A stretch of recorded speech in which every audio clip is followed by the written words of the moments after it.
Construa o seu negócio para perpetuar o seu projeto. Como que você educa o time para seguir o processo? Entendi que aquilo era a regra do jogo.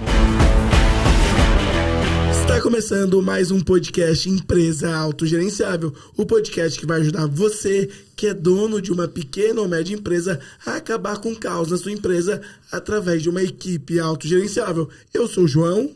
Eu sou o Rogério Valentim. Eu sou o Rogério Salume. E eu sou Marcelo Germano. Bem-vindo, Marcelo. Bem-vindo, Rogérios. Hoje eu tô um pouquinho sem voz, tá Marcelo. Rouco, né, João? Tô rouco, perdi minha voz.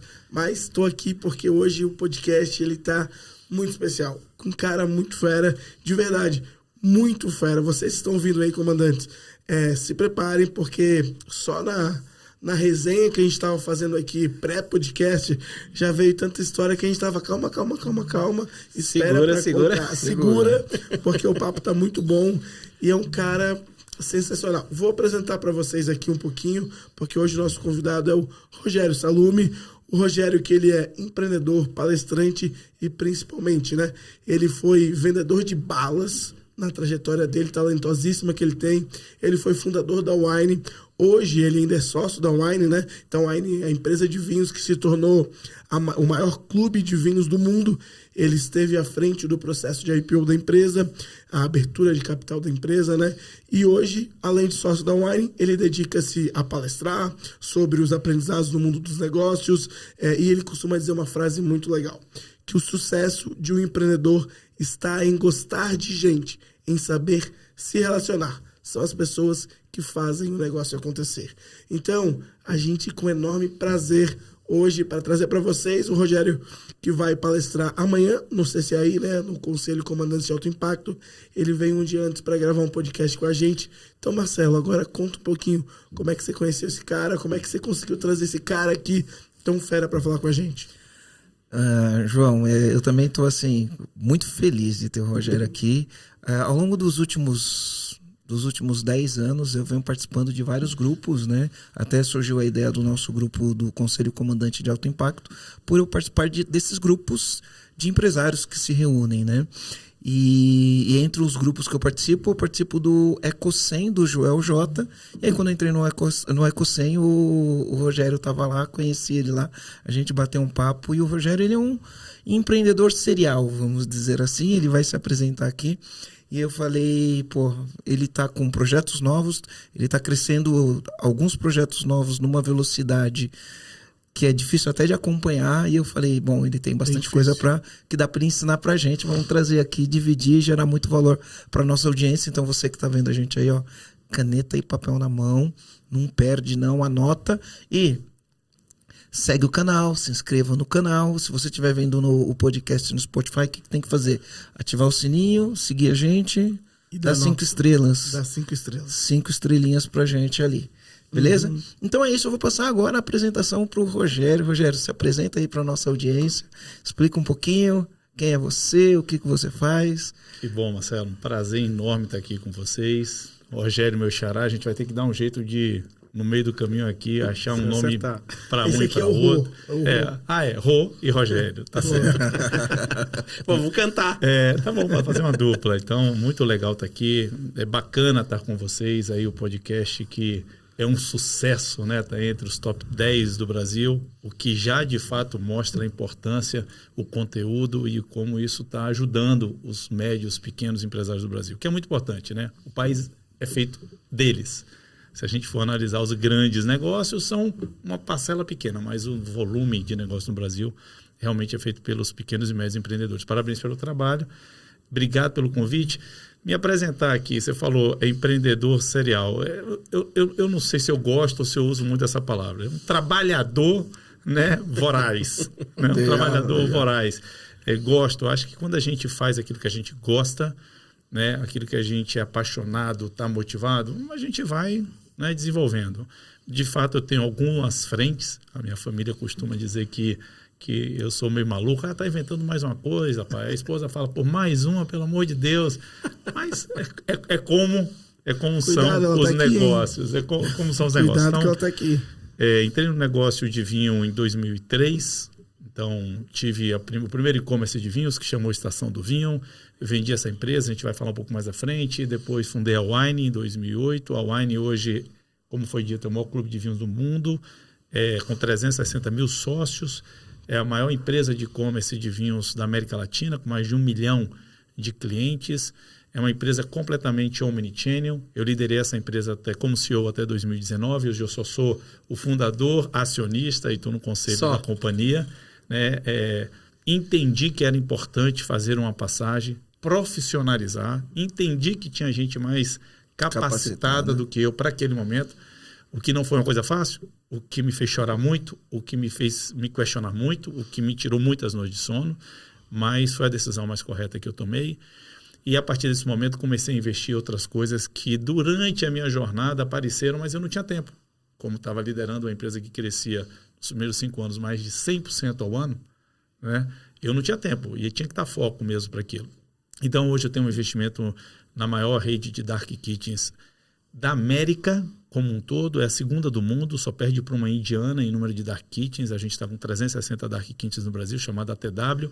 Uma das marcas mais conhecidas nossa é a Number One Chicken, que é o melhor frango frito do Brasil. Tá? Então a ATW Delivery Brands é só dark kitchen, a gente não tem loja. Então a pessoa realmente é um franqueado, tem uma cozinha, que cada cozinha vai ter entre 5 e 6 marcas e ela faz aquela distribuição num raio específico. Tem um investimento na Splash Bebidas Urbanas, que para as pessoas entenderem é um concorrente direto da Starbucks. Então é uma cafeteria com uma lanchonete e com bebidas geladas chamadas, que a gente inventou, chamada Fraplash, que é uma delícia. Então, para todos os momentos, já somos mais de 105 unidades no Brasil, também crescendo. Tem um investimento na Água Foz, que eu costumo dizer que eu não vendo água, eu vendo saúde. A gente está tentando levar a educação e o conhecimento do que é uma água. Porque para a gente no Brasil, água dá em qualquer lugar.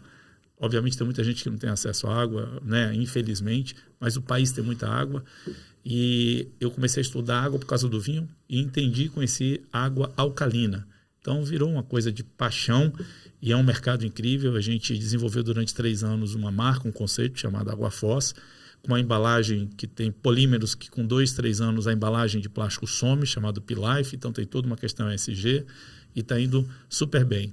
Recentemente entrei num negócio de health tech, saúde, onde a gente está ligando especialistas com generalistas. O Brasil, não só o Brasil, o mundo tem uma deficiência de especialistas muito grande. Se você for para qualquer cidade do interior, não tem praticamente especialista. Tem lá o generalista e o que acontece quando você vai com problema? O cara te mete numa ambulância e joga você para a capital. Abarrota os hospitais de referência e tal. Então a gente está tentando e trabalhando para resolver essa dor. E já estamos no projeto piloto, já com mais de 1.600 atendimentos. Está muito legal e está evoluindo. Tem os meus conselhos que eu participo e as minhas palestras e mentorias aí que estão indo de vento e polpa, graças a Deus. Estou trabalhando um bocado.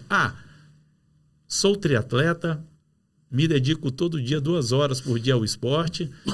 Sou casado, 3 filhos, moro em Vitória e agora realmente vou voltar a namorar mais e mais e mais, porque estamos sozinhos. A nossa última filha saiu de casa essa semana, veio aqui para São Paulo. Então, a partir de agora, estou novamente eu e minha esposa namorando. Que legal, que muito legal, bom, muito bom. Rogério, na verdade, Rô, faz aquela perguntinha pra gente abrir. Pois é, eu tô até aqui, ó, com o meu coração apertado para te fazer essa pergunta. Mas mande. Sair da Wine. Quando você fala da Wine, eu tive a oportunidade de conversar com o Rogério em outros momentos, né? Quando você fala da Wine, eu vejo o seu olho brilha, parece que você tem um amor enorme. E eu vejo a nossa história, a minha história junto com o Marcelo, né? Eu vejo a nossa história e tal, e quando eu penso, um dia pode acontecer da gente ter que sair da empresa. O que eu faço? Dói, eu ponho a mão no coração que eu penso, caramba, se um dia eu tiver que fazer isso, e eu vou ter que fazer isso um dia eu tenho que passar a bola. Uhum. Como vai ser? Como você se sente? Como você se sentiu? Como que foi esse processo? Divide um pouquinho disso com a gente. Legal. Essa é uma pergunta e é até uma dúvida de muitas pessoas, né, com relação a esse momento de passagem de bastão ou de você se desligar do dia a dia. E aí as pessoas falam, não, me preparei, deu tudo certo, fiz uma passagem perfeita. Mentira, não existe uma passagem perfeita, não existe um momento que você vai sair da sua cadeira de uma empresa que você criou, que você fundou, que você conhece o nome de praticamente todo mundo, conhece os clientes, os fornecedores, os processos, participou. E tem paixão de verdade por aquilo, quem fala que foi simples está mentindo. E aí, com todo respeito, é a minha visão, né? Porque eu chorei, meu irmão, quase 1 ano. Eu fiquei sem dormir muitas noites. Estourou, vamos dizer, espinha no rosto todo. Minha esposa falava, vai dormir na sala porque ninguém está te aguentando mais. Lógico, eu não sabia se eu estava fazendo a coisa certa, mesmo tendo me preparado para aquilo ali, para aquela decisão. Mas eu ficava assim, pô, mas será que a pessoa que está ali no meu lugar, que foi um CEO que a gente botou, está fazendo dessa forma? Será que ele está cuidando dos wainianos, que são nossos colaboradores? Será que ele está cuidando das parcerias? Pô, tem parceria que eu demorei 4 anos para fazer, será que está?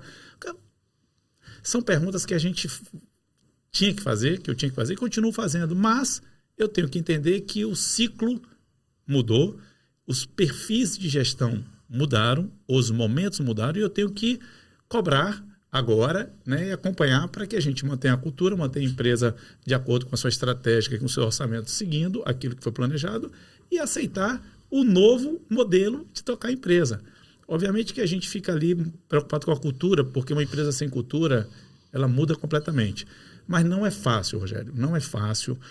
Foi 1 ano me preparando e preparando a companhia. Quando você falou aí da minha... você falando da hora, eu já me emociono. Olha, eu tô com o olho cheio de... Eu me emociono porque eu vivi intensamente essa companhia desde a sua concepção. Desde 2003, Desde né? 2003, quando tinha uma companhia antes chamada Estação do Vinho, que na realidade eu comecei essa história de internet, de vender vinho pela internet em 2003, com uma empresa chamada Estação do Vinho. Estava brincando aqui para dar uma cronologia. Nessa época as pessoas usavam fax para passar relatórios, para passar as coisas todas. Fax. Eu não tenho dúvida que tem gente que está nos ouvindo que vai ter que pesquisar no Google o que é fax. Né? Então, de 2003 a 2008, essa empresa saiu do 0 a 15 milhões de faturamento. Tá? Não tinha ninguém fazendo isso, ninguém acreditava. E eu tomando porrada dos distribuidores que faziam essa operação de vinho. Você vai quebrar, você vai fazer isso, não vai dar certo, não vai dar certo, não vai dar certo. Era não para tudo que é lado. E a gente foi aprendendo, foi se organizando. Em 2008, a gente teve a oportunidade de sair dessa empresa, vender essa empresa. E aí, quando a gente vendeu essa empresa, em 2008 mesmo, eu montei a Wine. A gente, pelo valor e a negociação, não teve no compete, não teve nenhum tipo de cláusula que me impedia. E a gente foi em novembro de 2008, a Wine nasceu. A Wine nasceu já com uma ideia de ser uma empresa muito maior. O clube veio em 2010. Mas a gente já tinha ideia de, o vinho é um negócio que...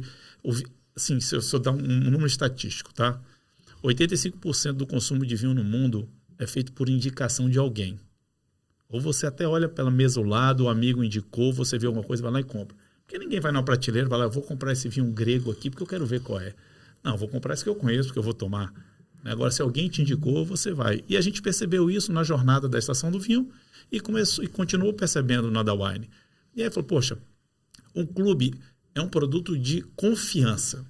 É um produto onde as pessoas querem receber um produto de forma recorrente, mas para receber esse produto, eles precisam confiar em alguém que faz aquela curadoria, que faz aquela seleção. Porque não vou fazer um clube aqui, pronto, acabou. Não, não é assim. Clube é relacionamento. São pessoas que confiam no que você está fazendo. Em 2010 nasceu o clube. Né? Hoje a empresa mudou realmente um pouco o seu estilo. Hoje a gente é uma empresa de clube que tem uma loja. No começo era uma loja que teve um clube, porque cresceu tanto. O clube se tornou um negócio muito maior. É um negócio hoje que drive as nossas decisões, né? As aberturas de loja, as nossas aquisições e M&As de outras empresas de B2B e próprio B2C, de tecnologia, porque o clube é um negócio muito, muito grande e a recorrência para qualquer negócio, se a gente tem um mercadinho de bairro e a gente tem o conhecimento de quem são nossos clientes, a gente consegue fazer qualquer tipo de programa para que aqueles clientes comprem toda semana na nossa loja, você está fazendo um programa de recorrência. Vai ser muito melhor para o seu negócio. Mas não foi simples, não é simples, mas eu tive que viver isso porque eu entendi que não era mais o meu momento de estar liderando a empresa. Precisava tomar algumas decisões que a paixão te atrapalha. Foram quantos anos do zero, né? Do zero não, porque o Wine não começou do zero, você tem que me cortar porque eu gosto de falar. Legal. Botou aqui, eu vou falar. De você montar a Wine em 2008 e você fazer o IPO. Quando que foi o IPO da Wine? Então, eu vou fazer uma correção aqui, que Não a gente teve não IPO. fez o IPO. A gente, Ah, tá. a gente fez 2 tentativas, 2020 e 2021, e nos 2 momentos, assim, na hora que a gente estava tudo pronto, a empresa... A janela fechou. A janela, para o pessoal entender, assim, a macroeconomia não estava propícia para a gente abrir, para a gente ir a mercado. A Wine é uma empresa desde... Tem umas coisas interessantes. Em 2010, eu tomei a decisão de começar a auditar a Wine, porque eu queria um dia fazer um IPO. Eu sabia, eu sempre tive uma visão Que ela ia de crescer. médio, grande e longo prazo. Raramente eu pensava no dia de amanhã. O que é que vai acontecer amanhã? Não, o que é que vai acontecer daqui a 2 anos, daqui a 5 anos? Porque as minhas ações agora têm que impactar lá para dar sustentabilidade, né, e perpetuidade para o negócio, senão não justifica. E aí você começa a gerar valor para o futuro mesmo. Então, 2010 eu fui na Price, aí cheguei lá para pedir, porque, cara, eu quero auditar minha empresa e tal, por uma Big Four, não sei, o cara olhou para mim, faturamento, eu falei, 32 milhões. Aí ele, não posso. Eu falei, por quê? Não, a Price só, naquela época, né, a gente só audita de 50, 60 para frente. Aí eu falei, tá, mas aí quando eu chegar com 60 eu vou chegar cheio de problema, cara. Se você não me ajudar agora, quando eu chegar lá eu vou estar com problema, que é o que vocês fazem muito bem. Evitar com que as pessoas cresçam com problema. Isso. Não é isso? Isso. E aí eu cheguei, cara, não. Só que eu já tinha, vai aqui uma dica, eu já Anota aí, tinha comandante. pesquisado quem era o meu interlocutor, quem era o sócio da Price que estava ali. E ele gostava de vinho. Ele gostava de vinho, ele tomava Já vinho. criou rapport. Aí eu falei, meu amigo, aí comecei a falar de vinho e tal. Aqui, um vinho aqui, é isso, aquela coisa toda. E comecei a mudar um pouco o rumo daquela prosa que estava tendo ali. No final das contas, cara, quase ajoelhado na sala dele, falou, não, vamos fazer uma coisa, eu vou te ajudar. Nós vamos auditar, eu mesmo vou fazer isso. Pô, esse negócio vai dar certo, o vinho realmente... Aí começamos a falar e aí ele começou a auditar. A gente só teve 5 ressalvas na primeira auditoria e nunca mais tivemos. Então, a empresa foi realmente sendo preparada com todos os seus pré-requisitos contábeis, fiscais, tributários, para fazer uma abertura. A gente, em 2010, se transformou numa empresa aberta, não listada, esperando essa tal da janela. Como não teve, por 2 vezes, a gente continua uma empresa aberta. A gente tem o nosso site de RI com todas as informações, inclusive o resultado do 2º trimestre está disponível na nossa página de RI. A gente nunca teve medo de mostrar. Para o comandante que está ouvindo a gente, RI, quando você tem uma empresa SA e você eventualmente pode ser que tenha investidor externo, você tem que ter uma relação com os investidores.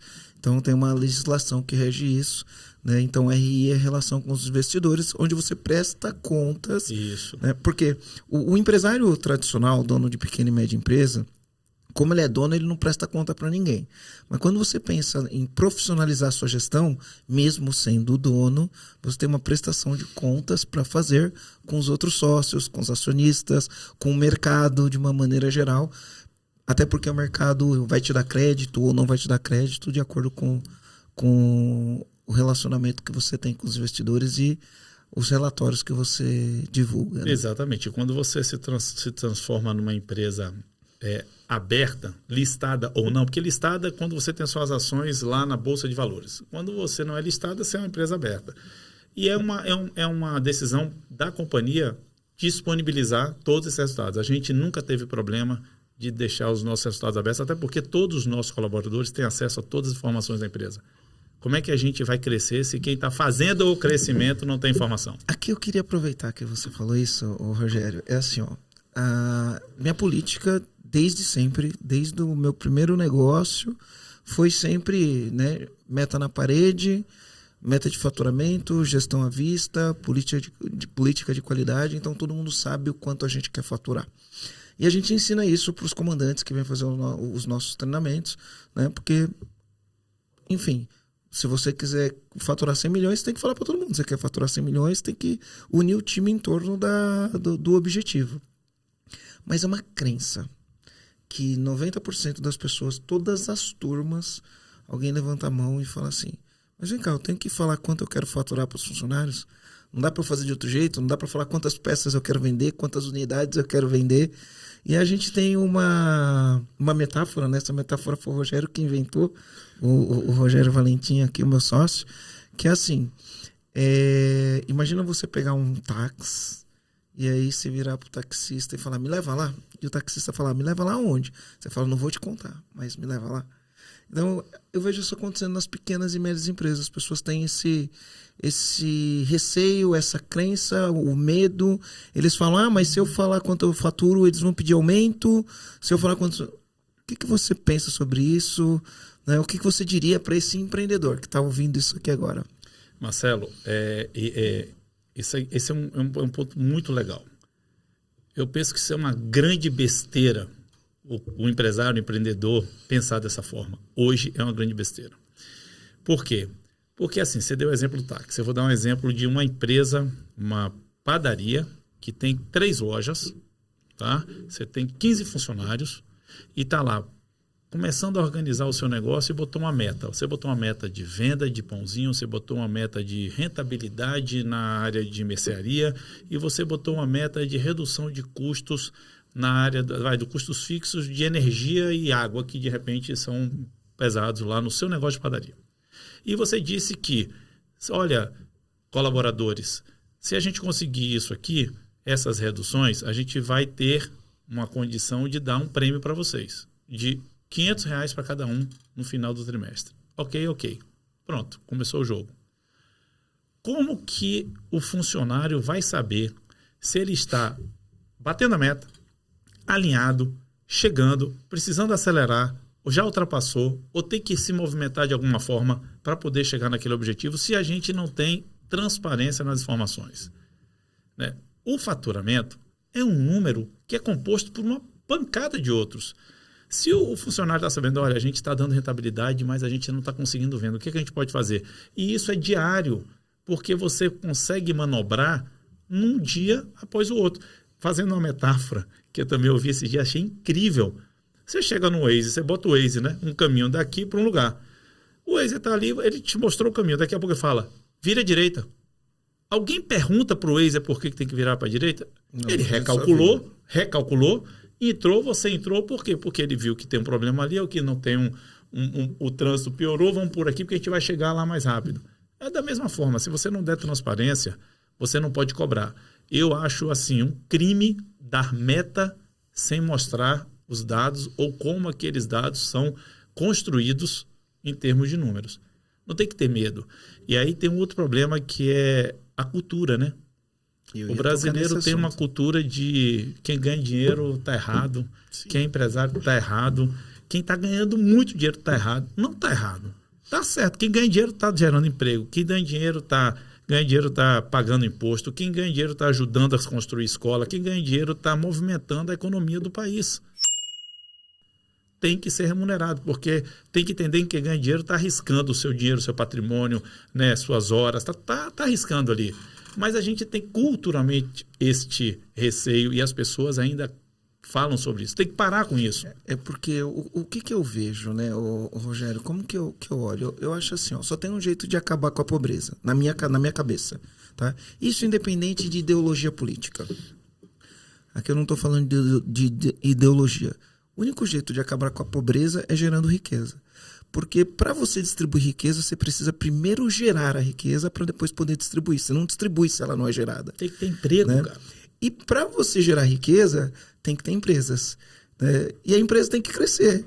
A empresa tem que crescer. Quanto mais ela cresce, mais emprego ela gera, mais riqueza ela gera e mais riqueza é distribuída por conta das empresas. Eu gosto de falar que quem vai mudar a situação desse país são os donos das pequenas e médias empresas, porque 70% dos empregos formais gerados no Brasil, segundo alguns dados estatísticos, que eu não tenho a fonte agora. Do site do né? Gov. Se a gente pegar no site do Gov, a gente tem esses dados. 70% é gerado em pequenas e médias empresas.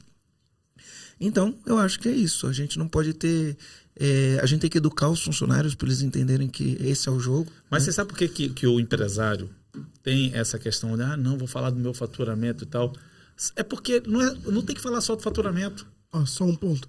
76% das vagas de emprego em 2022 foram geradas por pequenos negócios. Aí que maravilha. Não tem que falar só de faturamento. Tá? Quando você vai falar, o nosso faturamento, eu vou falar aqui, o faturamento do Grupo A nesse ano vai passar de 900, vai chegar quase 1 bi. Vai dar um EBITDA de 10%, 11%. Real, número real, tá lá, é só olhar, tá lá aberto.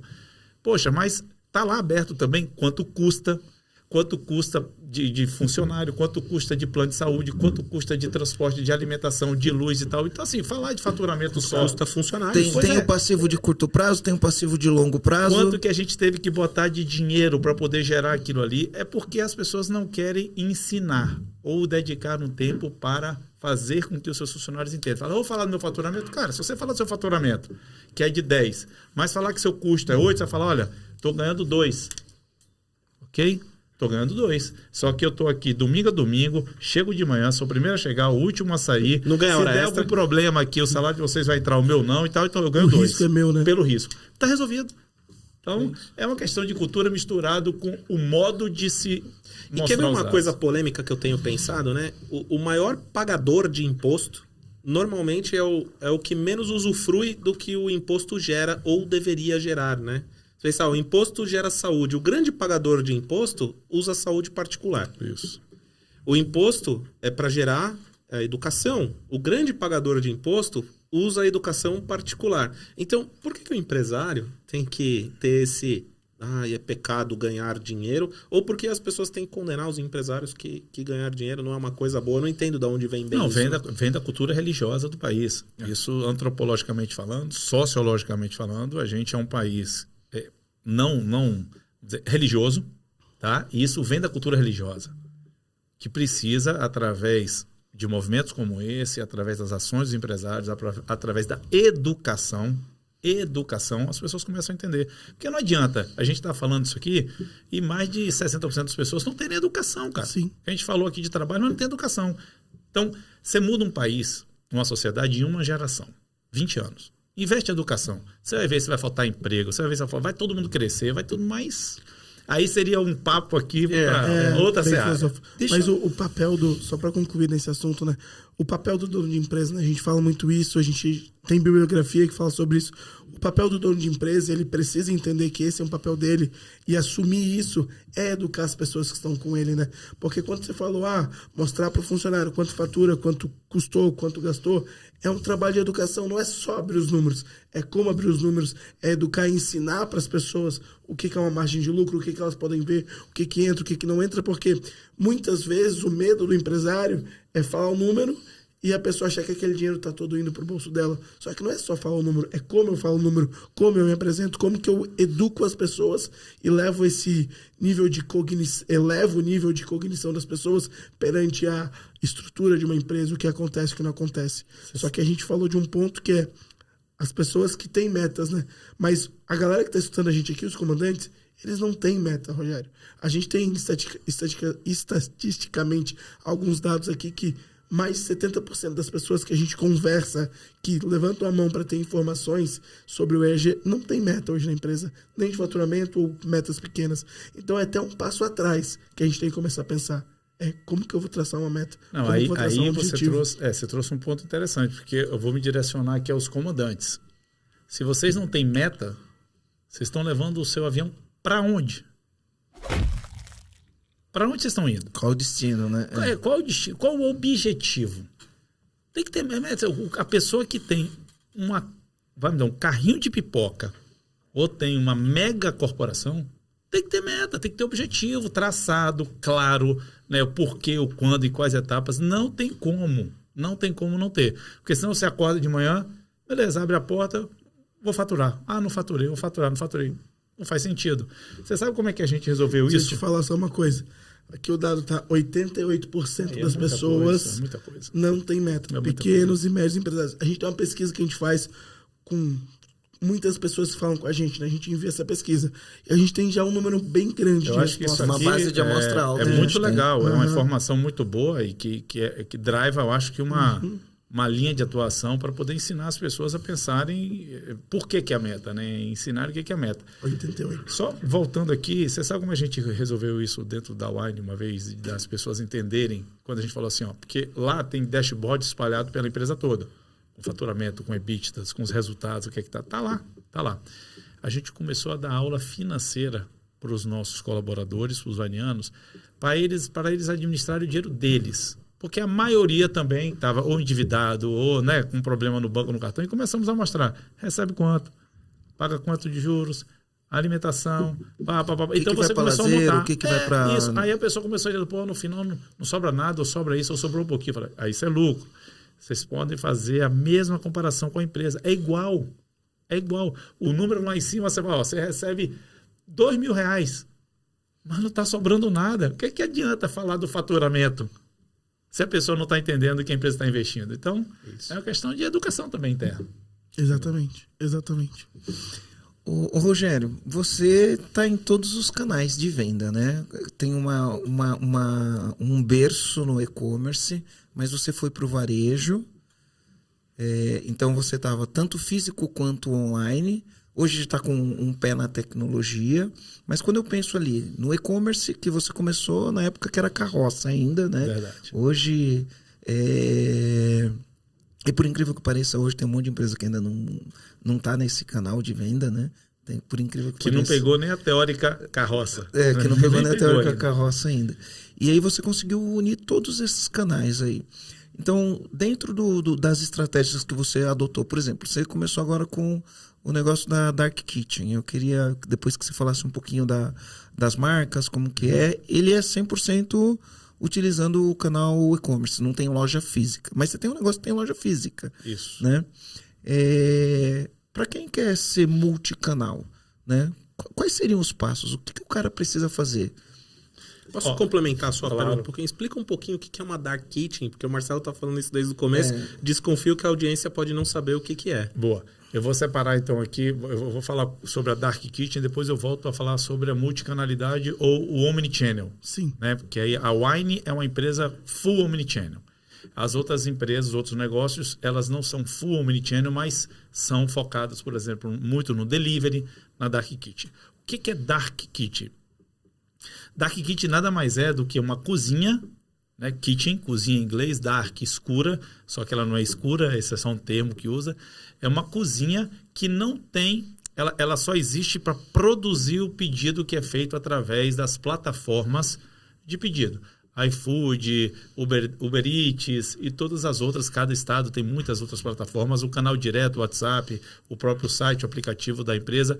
Então, ela produz, o motoboy pega e entrega. Ah, mas eu quero ir lá sentar para comer. Não tem. Mas eu quero ir lá na loja. Não tem. Não tem nada que você passe na rua e veja as marcas. Não existe. São marcas 100% digitais, a gente chama de restaurantes digitais. Eles só existem nas plataformas, né? E eles têm as suas cozinhas espalhadas pelo Brasil todo para atender de forma rápida, eficiente o cliente. Porque comida tem que chegar rápido e comida tem que chegar arrumada, né? Então, o conceito da Dark Kitchen é estar próximo do pedido, no máximo no raio de 7 quilômetros, para poder fazer esse atendimento. Em São Paulo, a gente tem 16 Dark Kitchens. As pessoas não sabem onde estão. Se a gente ligar daqui, é de alguma que está no máximo a 7 quilômetros daqui que vai entregar o nosso pedido. E vai sair de uma casa que tem que ser no mínimo 60, 70 metros quadrados, vai ter uma cozinha toda formalizada, porque é uma cozinha, vai preparar o pedido e pronto. O modelo da ATW, nosso modelo, cada Dark Kitchen, cada cozinha dessa, que é uma franquia, nosso modelo é um modelo de franquia, ele tem 5 marcas. Então, se você entrar no aplicativo desse de pedido, de fazer um pedido, você pode achar a Number One Chicken, que é de frango frito. Você pode achar Gringos, que é de wings, que é o frango que ele não é frito com aquelas, né, com aquelas pastinhas e tal, hambúrguer, essas coisas. Você pode achar o Július Dog, que é só hot dog.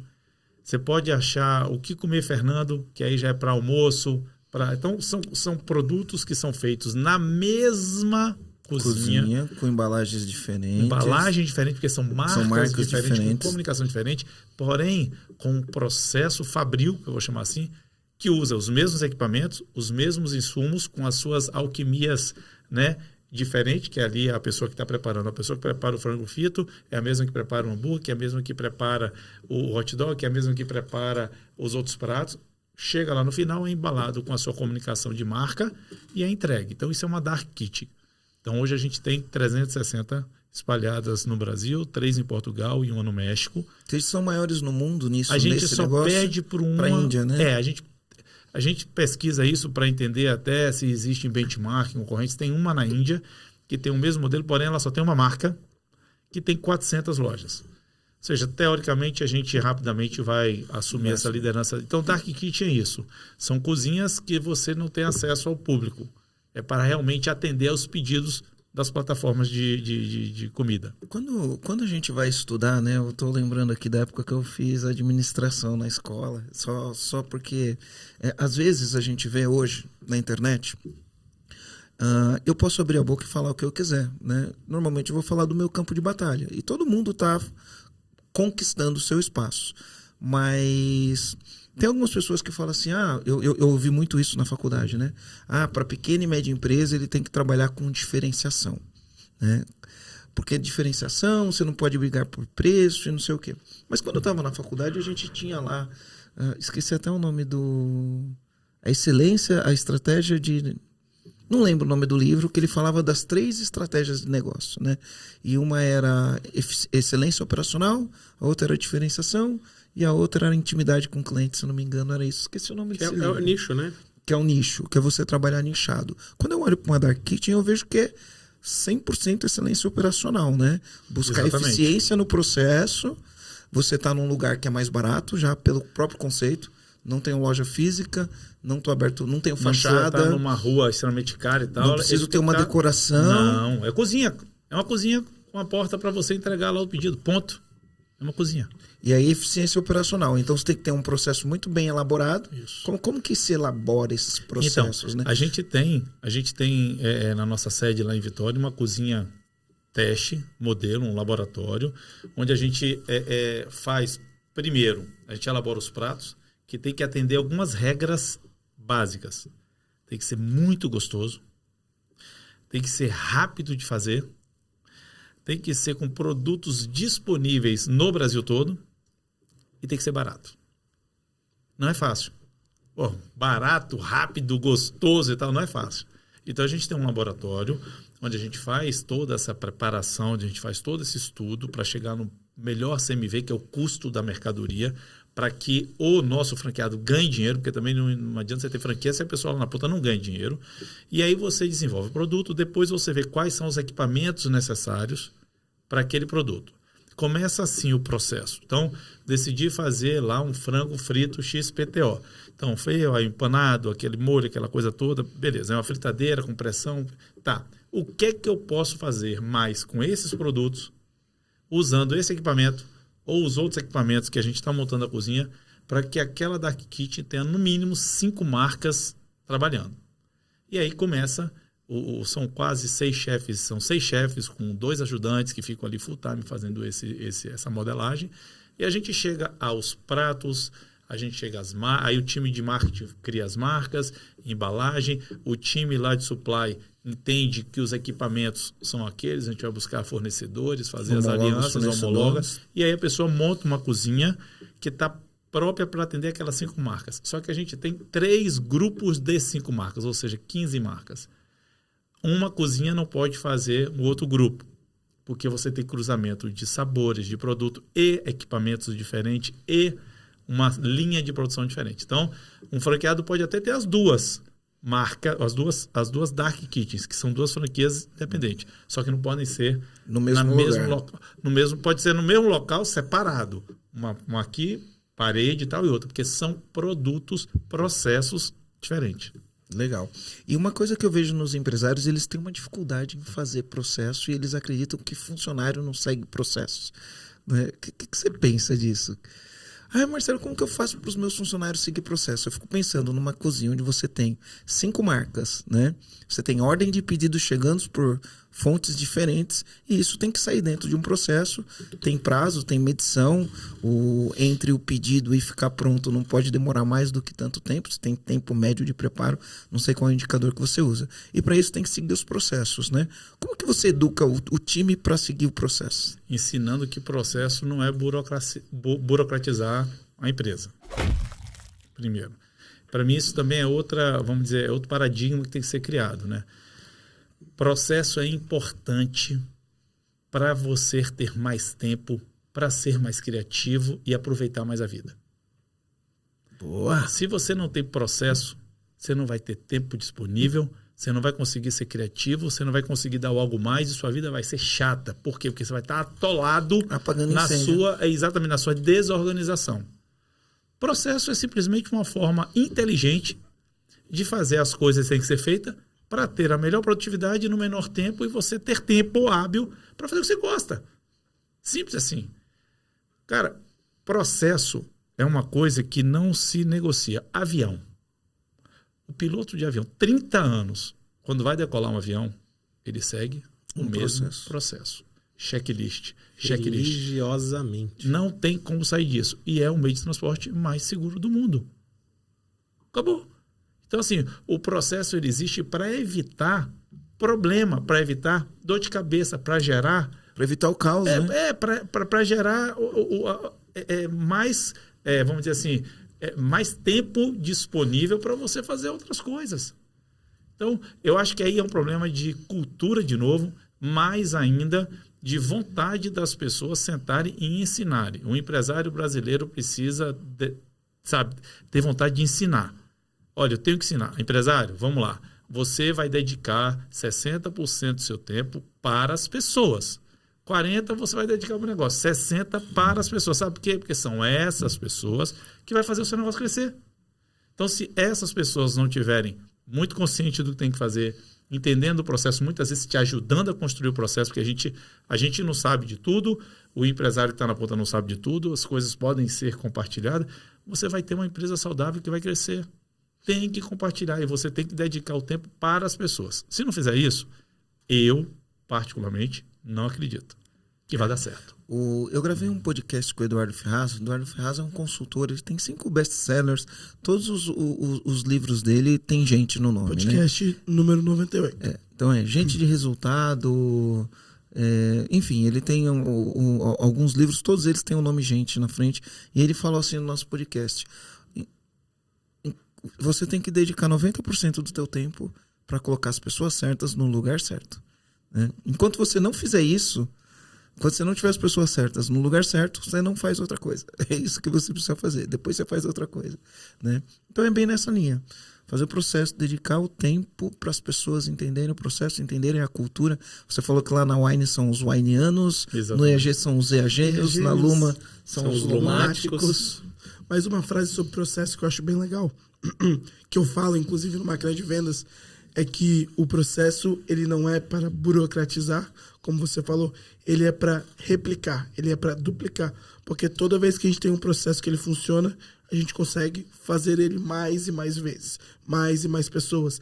Então ele sai da tua cabeça, ele sai do teu controle e começa a ficar visível e prático para várias pessoas executarem, né? E quando a gente pensa em escala, quando a gente pensa em empresa, precisa disso, porque se só o dono consegue fazer ou só um funcionário consegue fazer, a gente está fadado a ter um limite de crescimento, um único tamanho. Se a gente não conseguir... O dono vira gargalo. O dono vira gargalo. Ou a pessoa, né, Marcelo? Pode não ser nem o dono, pode ser o funcionário que só aquele funcionário faz aquela coisa.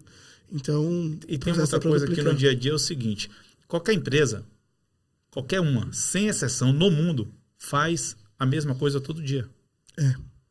Todo dia, repete. A mesma coisa. A empresa, ela está ali para fazer um produto, um serviço, ou qualquer coisa. Ela vai fazer, ela tem que ter uma repetição, como você estava falando, diária.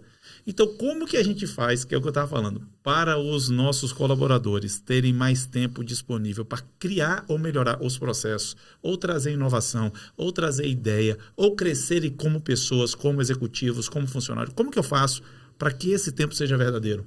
Criando processos produtivos adequados para o negócio da minha companhia. Porque não adianta. Ela vai repetir a mesma coisa todo dia. Alguma parte do processo vai ser repetido todo dia. Senão não é empresa. Vamos dar um exemplo. Circo. O circo, ele muda de lugar, né? Mas o processo é o mesmo. O processo é o mesmo. Bate estaca, levanta a lona, parará, vende ingresso, desmonta tudo, viajou. Aí ele fala, não, mas cada mês está em um lugar. Tudo bem, repetindo o processo.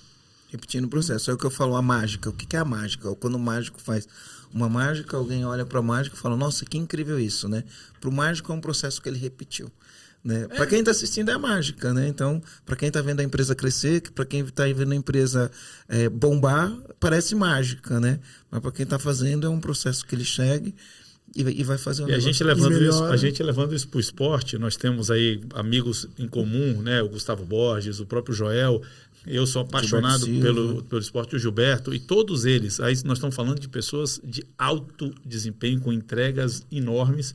Todos eles falam a mesma coisa. Olha, a pessoa vê a gente chegar lá e tal, fazer 100 metros em 48 segundos. O outro, jogar uma Copa do Mundo, ser campeão. Tudo bem. Aquilo ali é o resultado de uma repetição. Para eles, é mais um dia, mas que eles conseguiram chegar porque eles fizeram para trás um processo de treinamento, de desempenho, um processo de alimentação, um processo de fortalecimento e vai embora. É para tudo que a gente faz. Para tudo que a gente faz. Então, porque a palavra deve incomodar as pessoas, né? Processo no ingresso. Eu queria falar aqui para os comandantes que estão ouvindo a gente, que é o seguinte: a gente tem que procurar ter os talentos na nossa empresa, mas eu acho que a gente tem que ter processos extraordinários, que pessoas comuns consigam produzir resultados extraordinários. Isso não é meu, não fui eu que inventei isso daí, né? Então, enfim, um dos meus mentores falava isso. Processos extraordinários. Qualquer pessoa comum segue o processo. Porque se você depender de talento, não que a gente não vai ter talento na empresa, lógico que a gente vai ter os talentos na empresa, fica muito mais difícil. Se você tem uma empresa que tem processo, as pessoas conseguem seguir o processo e dar resultado, fica muito mais fácil. Você ajuda a pessoa a desabrochar ou aflorar, né? Eu gosto mais do termo aflorar. E as pessoas crescem com isso. Queria voltar aqui para o lance da... Só dar uma dica para os seus comandantes. Troca o nome processo. Coloca lá, o nosso dia a dia. Bota qualquer coisa, cria um nome. Porque tira o nome processo. O nosso jeito de ser. O nosso jeito de ser. Acabou. E vai ser um processo disfarçado com outro nome. Legal. E aí, por exemplo, esse teu processo ele visa totalmente eficiência operacional. Exato. Né? Então, eu imagino que você tem métricas para tudo. O tempo médio de preparo, o tempo médio de entrega. Você tem todas essas métricas para formatar, para fazer isso daí. Quando você começou a fazer esse negócio, formatar isso daí, o que você fez primeiro nessas formatações? Tá falando... Qual é o produto? Tem que ser barato? Como que é? Tem que ser barato. Gostoso? Tem que ser gostoso. Tem que ser produzido de forma rápida e tem que ter um bom preço. Tem que ser, né? Tem que... Aí você segue os princípios. A partir dos princípios você definir essa eficiência. Porque quando você pega isso, a primeira coisa que a gente faz é, o que a gente vai usar para fazer um hot dog? Pão, linguiça, um molho e tal. Vamos aqui na nossa planilha, que aí a gente já montou lá toda uma planilha para análise de custo. Não. Com esse custo, a gente nem segue desta etapa. Porque se você começar pelo gostoso, vai sair uma coisa deliciosa, né, cara? Claro que vai sair. Mas a gente tem que começar se realmente isso vai parar em pé. Então, a gente tenta chegar primeiro num custo e aí vai produzir ele para realmente passar por esses outros pilares. Algum pilar sobrepõe o outro, Rogério? Não. Tem que ser o conjunto completo. É o conjunto completo. Não pode ficar um sem ser atendido. Eu queria saber dois segredos, se você puder contar pra gente, né? Então, o primeiro segredo é como uma pessoa que trabalha com delivery, ela consegue performar nas plataformas. Isso é um segredo que o que você puder contar pra gente, a gente vai ser muito grato. E o outro é como você consegue expandir tão rápido, em um ano e meio, 360 Dark Kitchens, né? Então, primeiro é como eu performo dentro de uma plataforma, porque hoje tem gente performando dentro quando é comida, iFood, Uber Eats, mas você tem os outros marketplaces que envolve todo o varejo de uma maneira geral, até mesmo a indústria, né? Como que performa na plataforma? O que precisa? Qual que é o segredo do algoritmo do iFood para distribuir para o máximo de pessoas possível? Ô, louco, foi profundo. Agora, o segredo do algoritmo, velho, eu vou tomar uma porrada quando sair daqui do segredo. Esse segredo do algoritmo eu não tenho, mas assim, fazendo a relação que eu acho que as pessoas vão entender melhor. Quando você usa o Instagram ou quando você usa o Facebook, que você realmente quer impulsionar uma postagem sua ou alguma coisa que você quer distribuir de conteúdo, você vai lá, paga, né, paga um boleto e aquilo ali vai ser acelerado, vai ser disponibilizado para mais gente. Nessas plataformas tem alguns pré-requisitos que eles levam em conta, porque no final do dia a plataforma é um outro negócio e ela quer gerar dinheiro, gerar resultado para o negócio dela. Então ela coloca ali, ela faz um ranqueamento de número de pedidos, ela faz um ranqueamento de quem participa mais das promoções destas plataformas. Então, tem promoção de frete grátis, tem promoção de combo, tem promoção de faz pedido por R$7. Então, quem participa mais dessas ações começa a ter mais visibilidade. Por outro lado, existe também negociações que você faz com essas plataformas para ficar no topo. Todo mundo, quando abre uma iFood, tem lá os banners no topo, tem os mais indicados. Então, é uma plataforma de mídia social, como as outras, que você negocia posicionamento e você é ranqueado. Uma outra coisa que você ajuda muito é a pontuação. Quando você passa de 4.4, 4.5 e começa a ir 6, 4.7, você automaticamente já é destaque. Primeiro. E aí, quando você tem uma pontuação dessa, quem dá é o cliente, é porque seu produto tá bom, chega rápido, é bonito, é gostoso, tem um bom preço, e aí você começa a criar uma comunidade em torno daquilo e vai dando certo. Então, você tem a pontuação, você tem as negociações, você tem compras de espaço, você tem investimento nas campanhas que são feitas para você estar participando, porque eu posso participar, você pode não querer participar. Então, beleza, naquela semana da campanha você nem vai aparecer, só vai aparecer quem abraçou aquela campanha junto com a plataforma de venda, que é um Uber Eats ou um iFood, seja ela qual for. Mais ou menos assim funciona. E quando participa dessa, porque uma vez eu vi uma reportagem e aí falava que o iFood está quebrando as empresas, a gente ouve lê essas coisas de, enfim, pessoas que têm vieses diferentes, né? Participar disso daí, prejudica o lucro, não prejudica o lucro, atrai um cliente que não atrairia e depois você vai vender para esse cliente de novo? Qual o racional por trás? Não, eu acho que eu vou falar por nós. Vou falar por hoje, só posso falar pelo nosso negócio. Não prejudica, a gente é um grande parceiro das plataformas, faz sentido para o nosso negócio, porque nós somos uma Dark Kitchen e a gente precisa viver muito bem com elas. A gente precisa estar junto com elas, né? Faz parte da composição de preço as comissões e os custos que tem dessa relação, e a gente, por isso que na composição lá do produto, a gente tem que ter um bom custo da mercadoria, porque a gente sabe que vem ali ainda o custo do relacionamento com a plataforma, a entrega e tudo mais. Então, no nosso caso, a gente nasceu já parceiro delas, é natural para a gente estar próximo dessas plataformas e faz total sentido para o nosso negócio, né? E a gente passou a ter uma relevância que também faz total sentido para eles terem a gente junto.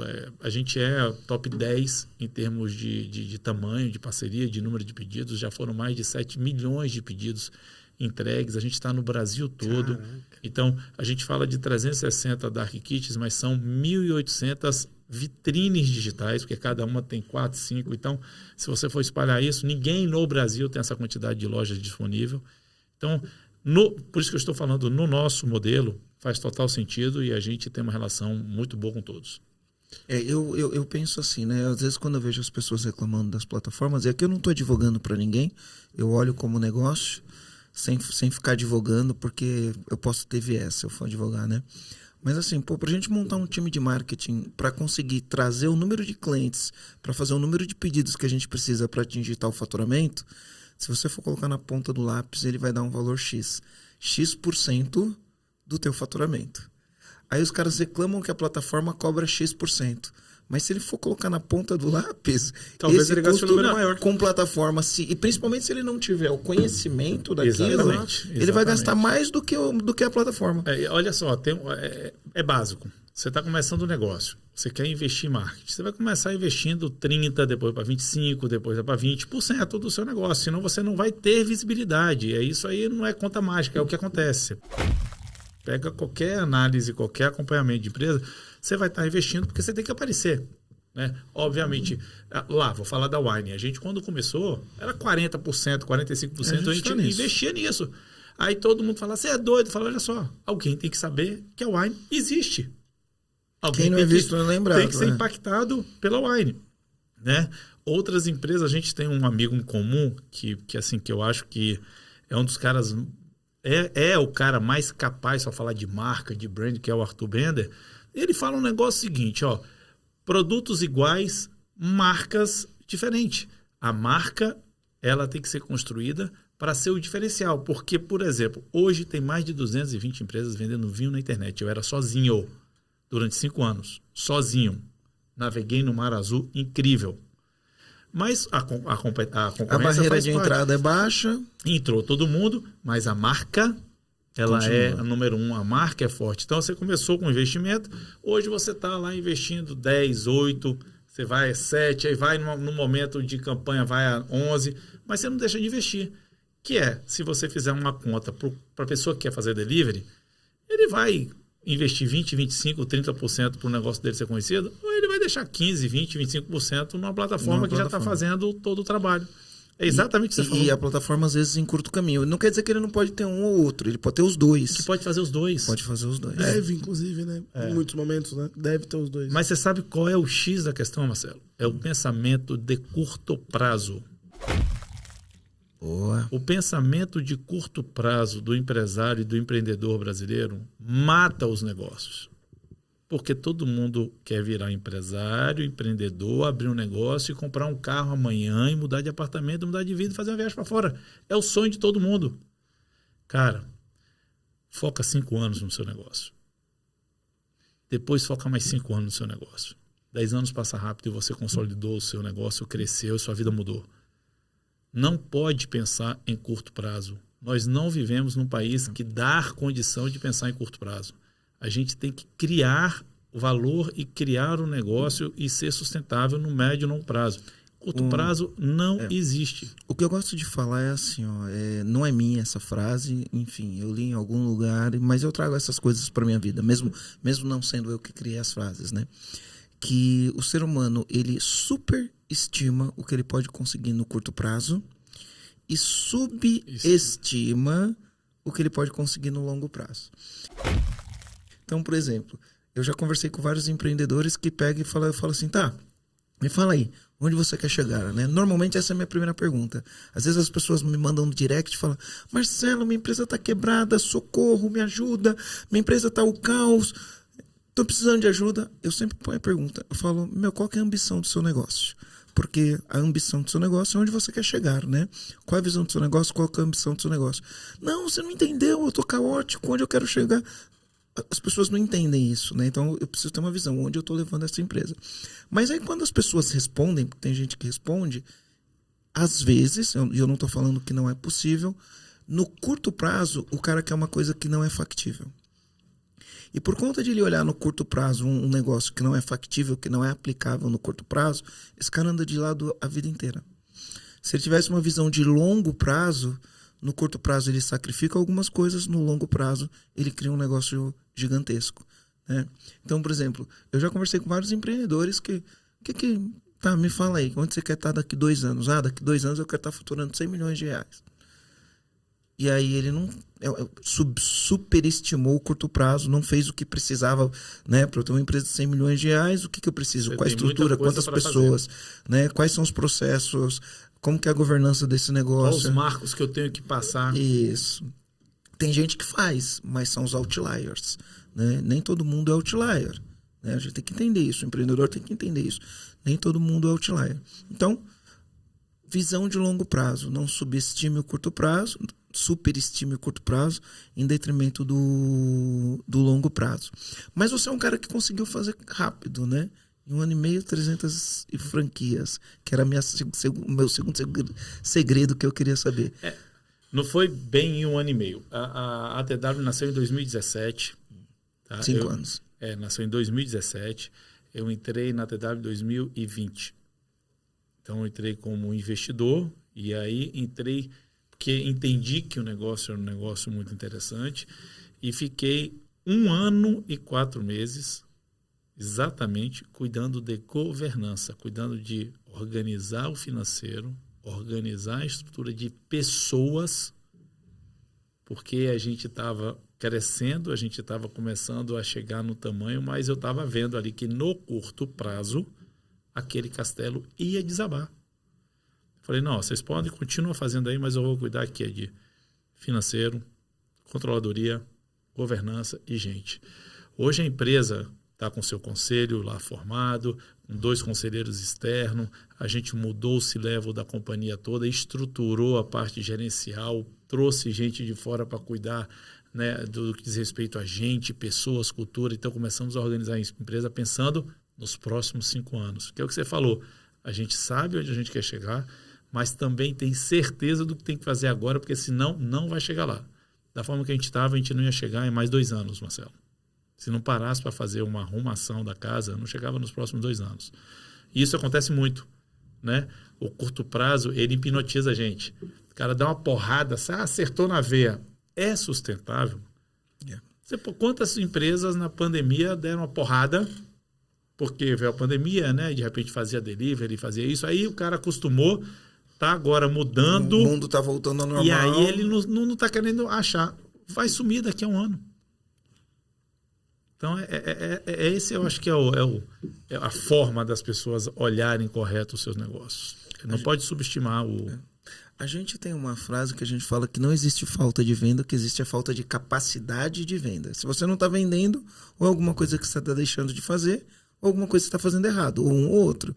Porque as vendas continuam acontecendo de uma maneira ou de outra, né? E sempre num jogo, não importa qual o jogo, né? Você vai ter competidores e vai sair na frente aquele que tem mais capacidade de vendas, e isso é importante. Então você tem uma capacidade de vendas para fazer essa expansão. O que você atribuiria essa capacidade de vendas para fazer essa expansão tão rápida? No negócio do ATW, por exemplo? Da TW, da Wine... Da Foz, enfim. Eu tenho uma cultura. Eu sou vendedor. Quando me perguntam qual é a profissão, minha profissão, eu sempre falei, eu sou vendedor. Eu vou no hotel lá, faço meu check-in, boto vendedor. Eu tenho muito orgulho. Eu comecei minha vida vendendo frutas, por brincadeira. Tive uma época incrível, que foi quando eu vendia balas. E aí também muitos dos nossos comandantes aqui, e eu acho que ouvintes não vão lembrar, eu vendia muito bala soft. Bala soft. Aquela balinha gostosa, né? Era uma delícia. Entupia a garganta de todo mundo, parava na garganta. Aquela era dura, né? Então vendia de bicicleta rodando a cidade, né? Que era o meu veículo de locomoção. Mas eu sempre tive na cabeça o seguinte: vou me relacionar da melhor forma possível com meus clientes, para que eles realmente sempre me dêem uma oportunidade, pelo menos de me ouvir. E vou me relacionar. O vendedor ganha 20 nãos para um sim, 20 nãos para um sim. E aquilo ali eu, desde o início, não deixei me abater e entendi que aquilo era a regra do jogo. E saí fortalecido dessa jornada ali de vendas, também entendendo de que a relação, ela faz com que você faça boas vendas. Eu hoje vendo vinho para muitos desses clientes que antes me compravam balas, que hoje cresceram seus negócios, tem restaurantes, tem mercados, tem lanchonetes, tem padarias, né? Ou consomem e pedem e recebem em casa. Então a relação ela é fundamental para a venda. E a outra coisa é a verdade. Eu acho que já foi a época da pessoa falar assim, isso aqui é... Prometer e não cumprir. Ou é de 500 por 55. Porra, não existe isso. Vamos combinar. Ou prometer que vai entregar em 2 dias, entregar em 5 e não passar um e-mail, mandar um WhatsApp ou ligar e falar, olha, tivemos um problema. Se vocês forem no YouTube ou na internet digitar lá, Rogério Salume, procurar, vão ter alguns vídeos meus pedindo desculpa aos clientes por atraso de entrega, por um problema na alfândega que não liberou um container, que a gente não ia conseguir honrar com a data. Alguns, eu nunca tive vergonha de chegar assim e falar, olha, erramos. A gente erra, eu erro, certo? Todo mundo erra. Mas os empresários acham que são infalíveis e não podem assumir o erro. Tem que assumir o erro porque é a melhor forma de você resolver o problema. Conta aquela história de 2003. Tem que assumir o erro e o custo, às vezes, do erro. Né? Claro. Tem empresário que quer jogar o custo pro cliente, não, né? Quando dá errado. Quantas vezes a gente já mandou produtos muito mais caros porque realmente a gente errou, o nosso estoque estava errado, sabe? O sistema não contabilizou ali, a gente mandava. O problema é, assim, o ponto é resolver o problema. agradar o nosso cliente e deixar com que ele sempre tenha certeza de que ele está se relacionando com pessoas sérias, honestas e verdadeiras. Então, isso ajuda muito na venda. Hoje, eu colho, Marcelo, muito dessa jornada. Hoje, eu colho muito da credibilidade e da verdade. Então, eu sou um vendedor que... E eu acredito em mim. Muito. Então, eu acho que se eu for lá vender minha água para as pessoas, eu vou vender porque as pessoas sabem que eu vou entregar, que eu vou honrar, que se tiver algum problema eu vou me comunicar e que eu estou realmente ali entregando um produto diferenciado e, poxa, que eu acredito naquilo e sou consumidor daquilo ali. Então, a Wine, a ATW, a Foz, a Splash, todas seguem esse conceito. Gerar relacionamentos realmente sólidos e de longo prazo. Que legal. A gente costuma falar que quando eu pego um empresário que está no caos, eu falo assim, ó, se você está no caos, é porque você está falhando em alguns fundamentos.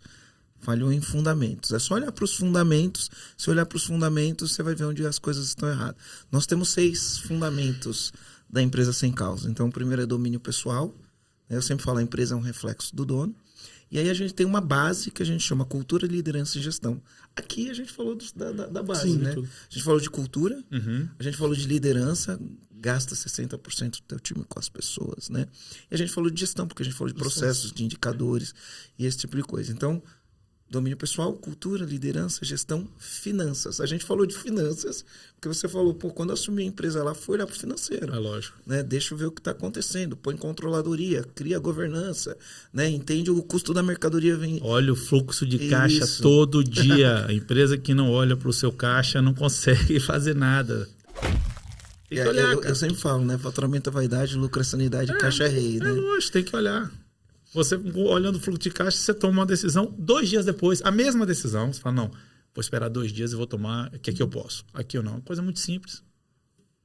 E aí a gente olha o financeiro e o último pilar, que a gente chama de tração. Tração é como eu atraio clientes, como eu converto esses clientes em compradores e como eu faço esses compradores continuarem comprando da gente para o resto da vida, de preferência, né? Eu tenho uma regra, também mais uma regra para isso. Uhum. Que esse ponto, aí é o ponto que eu Que você gosto de falar. E assim, Que tá no tenho coração. muita tranquilidade, Você sabe como é que a gente consegue isso de verdade? É quando eu faço uma relação com um time de futebol. E aí vale para os clientes e para os colaboradores, tá? A gente, para ter sucesso, tem que ter um time de colaborador engajado, motivado, que tenha informação, que queira crescer com você, que fique feliz quando você está crescendo e não aquela pessoa que está ali, pô, vai estar crescendo, não tá. Fique feliz porque entenda aquilo ali, que tenha a oportunidade de crescimento. E do outro lado, você tem que ter clientes que também gostam de se relacionar com você, estão ali festejando o seu sucesso, têm orgulho de estar do seu lado. Como é que a gente transforma isso? Da mesma forma que o time de futebol faz com seus torcedores. Cara, se você pegar um time de futebol que está na Série A, lota o estádio, todo mundo compra camisa, chora, grita, tal. Caiu para a Série B. Você vai deixar de ser time torcedor? Não. O cara vai lá, compra a camisa nova daquele série, vai lá e vai e torce. Foi para a Série C. Vai no joelho, pega o terço, reza, joga sal grosso, mas está ali. E ainda quer fazer o amigo virar o seu time, e aí está ali. Torcedor é paixão. Eu sempre falei dentro dos meus negócios que eu não gosto, não quero que a gente tenha ou busque clientes. que é fã. Eu quero torcedor, cara. Torcedor, o fã. Eu quero torcedor. Eu quero aquele cara que quer botar minha camisa e que vai entender que se eu estiver na baixa, ele vai me ajudar, porque pode acontecer algum problema. Daqui a pouco, pronto, foi determinado que o imposto sobre o vinho é de 400%. Eu vou ter que reformular toda, mas as pessoas vão ter que entender e ajudar. Se eu for transparente, se eu tiver uma relação, torcedor. Da mesma forma é dentro. Então, o torcedor é paixão, o torcedor é fã. Aí, meu amigo, não tem jeito. Aí você vai embora. Mas para transformar, tudo que a gente falou até agora tem que fazer sentido. Desde o dedicar seu tempo às pessoas, desde ter análise KPIs, desde mostrar e dividir, deixar transparente os seus resultados. E aí foi tudo que a gente falou aqui, transforma colaborador e cliente em torcedor. Tem uma frase que o Dino Gueno, né? A gente gravou um podcast com o Dino Gueno, foi pro ar no dia 17 de agosto. Isso eu ia falar a data, né? Que esse daqui não vai ser hoje, que vai sair dia 17 de agosto. E inclusive foi o meu comando, né? No podcast que a gente gravou com ele, que é o seguinte: não tem uma marca que é amada pelos seus clientes que antes não seja amada pelos seus funcionários. Não existe. Então a gente primeiro precisa construir a torcida dentro de casa para depois conquistar esses torcedores lá fora, né? Então o que você falou para mim foi perfeito. Você assim. quer ver o que é... E eu vou dar um exemplo vivo. Eu trabalho, de novo, um dos meus negócios é com vinho, o outro é com comida. E aí, em todas as empresas, tá? Todas as empresas, todos os colaboradores provam e podem consumir as coisas. No caso da wine é um pouco mais restrito, porque é uma bebida alcoólica. Então a gente abre todos os clubes e os principais vinhos, os bests, sabe? Os que vendem mais, os heroes, aqueles vinhos que a gente sabe que quer realmente que as pessoas conheçam, a gente abre todos. Tem um dia da semana, tá ali para a pessoa degustar, conhecer. Tem vinho de 500, se educar, de 1.000, de 10. Tem vinho, mas você abre um vinho de 1.000, de 3.000, abre. Porque se a pessoa está vendendo aquele vinho, se ela não puder ter a oportunidade de provar, e sabe o que é engraçado? Não é todo, ninguém vai lá e enche o copo, não. A pessoa sabe que tem que provar, que tem que dividir, que tem que fazer, dar a oportunidade para todo mundo. Isso é então, cultura. Isso é cultura. Então, e aí a gente fala, olha só, quem só pode degustar e tal, quem não for de carro, quem tiver de transporte, a gente tem esse cuidado. E se acontecer alguma coisa, a pessoa realmente não vai mais poder fazer isso. Mas a disponibilidade do seu produto para o seu colaborador é isso. Na TW, as pessoas experimentam todos os pratos. Sabe? Na Splash, todos os pratos. Na Foz, não tem jeito. Todos os colaboradores têm que ter a tranquilidade que se ele... Cara, como é que é esse vinho aqui? É assim, pode provar. Pronto. Ele tem que estar preparado para vender se alguém ligar, ele tem que estar preparado para defender. Ele tem que comprar o produto antes, né? Assim, comprar não no sentido de pagar, comprar de olhar e falar isso. Você imagina alguém chegar para um colaborador seu, de novo, você tem uma padaria que faz o melhor beirute da cidade. Aí a pessoa chega, e aí, aquele beirute top, cara, eu nunca comi. Como assim, cara? Você trabalha ali, vende. Você trabalha nunca? Não, o patrão nunca deu. Se fizer lá, o patrão vai ver mais. Acabou o negócio, meu irmão. Vai acabar, vai ficar um só a vida toda, onde a dependência do dono, da esposa, dos filhos vai ser mantida. Então, como que você escala isso? Nunca escala. Não vai escalar.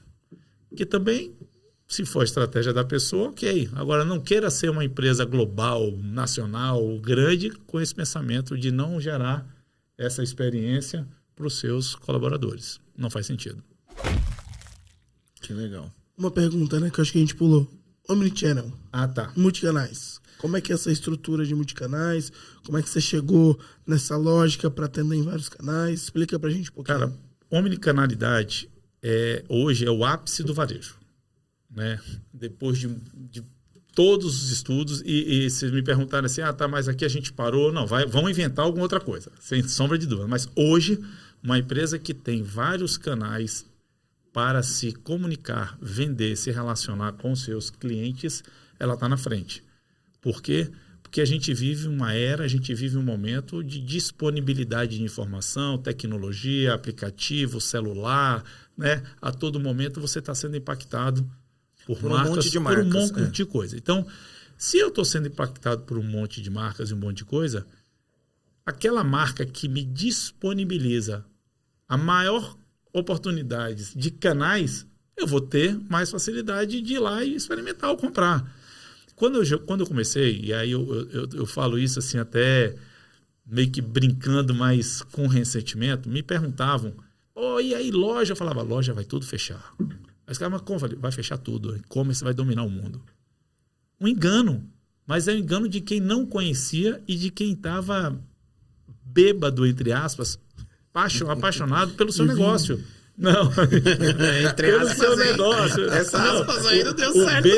O bêbado vai ser. Não é o bêbado de estar ali tomando, vivendo aquele negócio. Pelo negócio. Obrigado, Marcelo. Embriagado pelo negócio, tá? De vinhos. Me perguntava, eu falava, não vai. E aí, com o passar do tempo, a gente começou a perceber que era interessante a gente começar a disponibilizar outras frentes para poder se relacionar com o nosso cliente. Então, a gente era um canal único, que era o e-commerce. Aí depois a gente começou a ter o clube, aí ficou o e-commerce com o clube, e o clube nos trouxe uma necessidade de relacionamento, porque lembra que eu falei, a recorrência é nada mais, nada menos do que relacionamento, credibilidade. Então a gente começou a ter uma relação através de uma revista, um canal próprio, né? Disponibilidade de canais para poder estar falando com os nossos sócios, e aí pronto. Aí quando foi em 2014, eu já comecei a perceber um movimento no mundo de que as lojas estavam voltando, né? A gente tinha um movimento muito forte aqui no Brasil, na Magalu, fazendo ali toda aquela conversão das lojas com os aplicativos e com as plataformas dela. E aí o mundo todo também, a Amazon comprando a Whole Food e fazendo a sua loja própria, aquela loja autônoma. Eu falei, bom, eu estava enganado e agora a gente vai desenhar aqui um modelo de loja para poder o nosso sócio, né, ele poder ter acesso a uma loja próximo da casa dele, ele poder retirar, a gente, se ele quiser comprar pelo aplicativo, ele compra, se ele quiser comprar pela internet, ele compra, se ele quiser tomar o nosso produto no restaurante, ele vai tomar. A gente começou a investir no B2B, a gente comprou uma empresa, a gente montou o nosso B2B. Então, a Wine hoje, ela tem os canais de venda direta, com mais de 2.000 embaixadoras no Brasil todo, venda direta. A gente tem o canal do nosso aplicativo, a gente tem lojas. Você tem venda direta com vendedores na rua vendendo, porta a então, porta. Exatamente, que são autônomos. São autônomos, né? Venda direta. Pessoas físicas. Exatamente, que a gente chama de embaixadores da Wine, que é o nosso negócio chamado WeWine.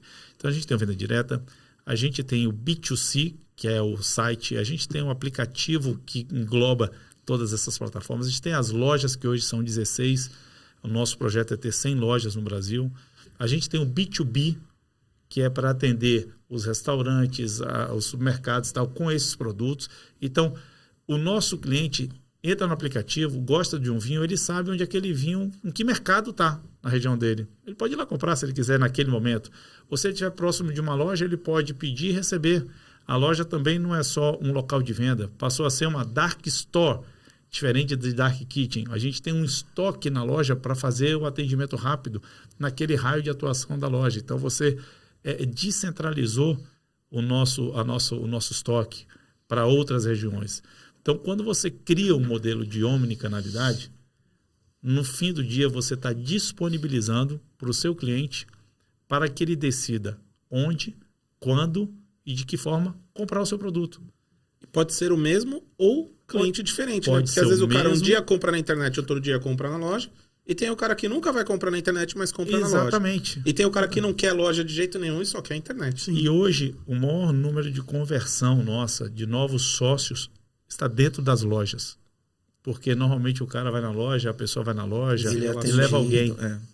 É que vinho é paixão, né?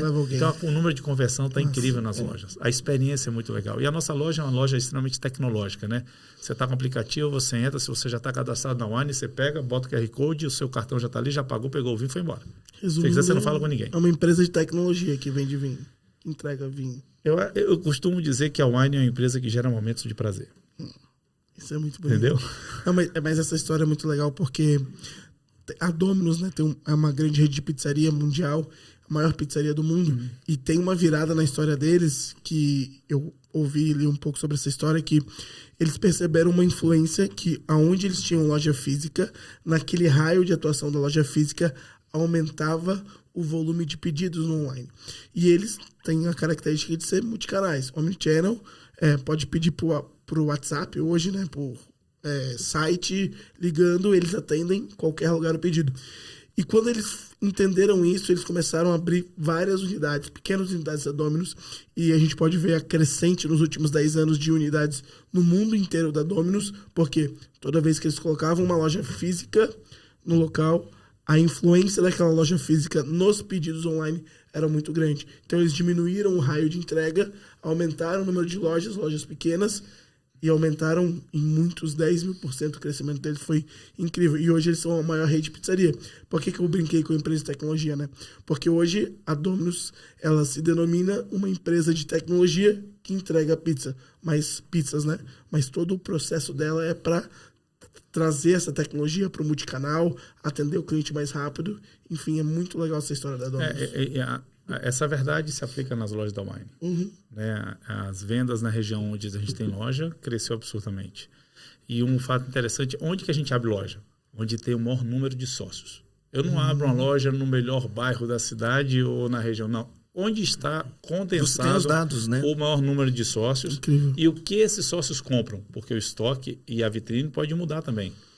Você tem que usar a tecnologia para isso.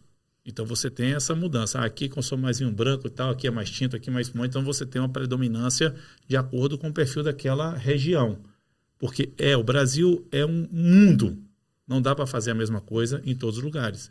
Então quando você tem esses dados e transforma esses dados em informação e aí geração, você consegue ter muito bem claro o que botar em cada lugar. Então essas lojas elas são abertas onde tem o maior número de sócios. E o número de sócios dessas regiões é o local que mais cresce. Até porque o sócio vai porque com o sócio amigo vai comprar. sócio, Pois é, não. O sócio aí, tem simpatia com a marca. Aí ele vai visitar porque ele tem simpatia com a marca. dele. Aí ele leva dele, um amigo. A loja é dele. E a gente informa, estamos abrindo a loja aqui porque é aqui que vocês estão. A loja é dele. Aí ele tem o orgulho, o pertencimento e é torcedor. E vai lá e faz a coisa acontecer.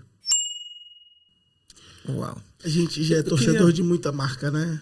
Pois é. Pra caramba. Eu queria aproveitar esse gancho para fazer uma pergunta que ficou aqui na minha cabeça, né? Então, voltar só um pouquinho a Dark Kitchen, pode? Claro. Os pilares, né? Comida gostosa, barata, com processo rápido de fazer, que se igualam às marcas e tal, né? Que Aí pensando tem produtos no Brasil inteiro. e que tem no Brasil inteiro e tal. Aí quando você tá na região Nordeste, né? Como que são essas métricas? Porque vai ter o produto tal, mas a região Nordeste gosta desse produto? Da mesma quantidade da região Sul? E como é ser barato, né? Qual é a métrica do barato? Como se define que aquilo ficou barato? Porque às vezes você pode cobrar R$50 e ser barato, ou você pode cobrar R$30 e ser caro. Você tá certo, mas assim, R$50 para um lanche não é barato em lugar nenhum do Brasil. Se você falar, mas o cara é muito, muito rico. Tudo bem, ele tem muito dinheiro, mas não é barato. Né? Então, a gente faz a nossa conta do barato é assim, um lanche ele tem que custar entre R$20 e R$30. Tá? Para ele poder atender a duas pessoas, para ele poder atender aquele momento ali. E aí sim, baseado em quê? Baseado nos dados dos aplicativos, das plataformas, do que mais vende, qual o valor que mais vende, qual a região mais vende. Então a gente consegue mapear tudo isso. Então a nossa análise de barato vem deste mercado específico, desse nicho. O que é que se vende, por que preço e o que é que as pessoas pedem mais. Então quem está fazendo mais de 7 milhões de pedidos está vendendo o que em que preço? Então, eu não posso chegar ali e fazer uma coisa fora desse range. Então, isso aí funciona. E com relação ao Brasil, né, ao gosto, a gente procura ter produtos que são produtos que o brasileiro vai comer, que o brasileiro todo come. Né? Frango frito, todo mundo come. Hambúrguer, todo mundo come. De norte a sul. Norte a sul. Feijão com arroz, feijoada, todo mundo come. Filé parmegiana, todo mundo come. A macarronada bolonhesa, todo mundo come. A gente não vai inventar muita moda para poder fazer com que as pessoas perguntem o que é aquilo. Mas a gente está agora fazendo alguns testes de temperos regionais. Então, o frango que vai lá no norte, nordeste, vai um pouquinho mais, não é pimenta, mas ele vai mais um condimento que dá essa característica da pimenta, porque é característica do consumo local. Tá? Então, a gente tenta adaptar um pouco, mas não conseguimos ainda ser muito específico nessa adaptação, por causa do custo. Porque senão a gente vai ter que começar a administrar fichas técnicas muito específicas para cada região. A gente ainda não está nessa etapa. Perfeito. Tá? Show de bola. Nosso tempo está acabando aqui. E agora os comandos, né? Mas antes de falar dos comandos, João, você que está assistindo a gente, se você quiser ganhar uma sessão estratégica para você entender, né, qual que é a tua ambição do futuro, para a gente ajudar você a desvencilhar uma visão de longo prazo, entender o que tem no caminho, quais são os obstáculos que te atrapalham de chegar lá, mostrar para você quais as oportunidades que você pode ter depois de remover esses obstáculos, e garanto que depois disso você vai sair de lá energizado. Vou deixar um link aqui, se você estiver assistindo no Spotify, se estiver assistindo no YouTube, vou deixar um link. Vai lá, faz sua inscrição, meu time vai entrar em contato com você, vem fazer parte do EAG, a gente vai ajudar você a ter uma empresa que tenha os fundamentos, que tenha processo, que tenha domínio pessoal, cultura, liderança, gestão, finanças e atração. Isso, do se negócio. você for dono de empresa, tiver mais de 5, 10, 50, 100, 1000 funcionários, aí você se inscreve que a gente vai poder te ajudar bastante, né, Marcelo? Isso. E não pode se esquecer de dar like lá no YouTube nesse vídeo, comentar aí embaixo qual foi o comando que vocês pegaram. E se você estiver escutando pelo Spotify, não esquece de compartilhar com outros colegas que são comandantes, amigos e principalmente avaliar o nosso podcast. Vai lá, dá 5 estrelas, ajuda a gente a subir nesse ranking, né, Marcelo? E escuta pelo Spotify também, porque aumenta o nosso número de... E a gente de quer chegar listeners. número 1, a gente quer chegar número 1. Quem tá lá em cima é muito fera. A gente quer chegar lá, né, Marcelo? Legal. Bom, vamos falar dos comandos. Eu vou falar o comando primeiro, porque de repente vocês não falam o meu comando, beleza? Então, o Rogério falou aqui 60% do teu tempo dedicado às pessoas do teu time. Esse é o meu comando. Já pensou? Olha, paixão. Até chorei com ele aqui. Essa paixão que transborda aqui é um comando que ficou. Eu vou seguir na linha dos torcedores, né? Então, a gente precisa... o objetivo não é conquistar clientes, é conquistar torcedores da nossa marca, porque se a gente tiver na Série A ou na Série C, a galera vai estar com a gente. E eu fico muito feliz de falar isso, porque hoje o EAG ele faz muito desse trabalho, né? A gente tem muita gente que faz o EAG e que é testemunha de EAG, né? Você precisa fazer o EAG também, tu precisa fazer o EAG, compra, porque é só comprar. E tem muita gente que torce pro EAG, compartilham das nossas vitórias, principalmente no grupo agora no Conselho Comandantes de Alto Impacto, que são muito conectados com a gente conta as nossas vitórias e todo mundo fica feliz e comemora. Então a gente vem fazendo esse trabalho de conquistar torcedores, tanto interno quanto externo, e é muito legal trazer E a gente esse tá comando. só começando, né? E a gente tá só começando. Rogério, qual o comando que você deixa para os comandantes? O meu comando é visão de médio e longo prazo. Construa o seu negócio para perpetuar o seu projeto, perpetuar a sua empresa. Pode estar com você ou pode passar para outra pessoa, mas a visão de médio e longo prazo vai te trazer bastante felicidade. E onde é que a gente te encontra, Rogério? Nas redes sociais? Redes sociais, @Rogério Salume, tá? São todas, é isso aí, meu nome é Rogério Salume, vai ser um prazer. Quem tiver alguma dúvida, quem quiser tirar alguma dúvida, de novo, quem quiser fazer algum comentário, estou à disposição, vai ser muito legal falar com vocês. Mais uma vez, obrigado. Prazerzão estar aqui com vocês. Valeu, gente. Valeu, Marcelo. Valeu, Rogérios. E comandantes, foi mais uma vez um prazer inenarrável estar com vocês. E até a próxima. Valeu. Valeu, gente.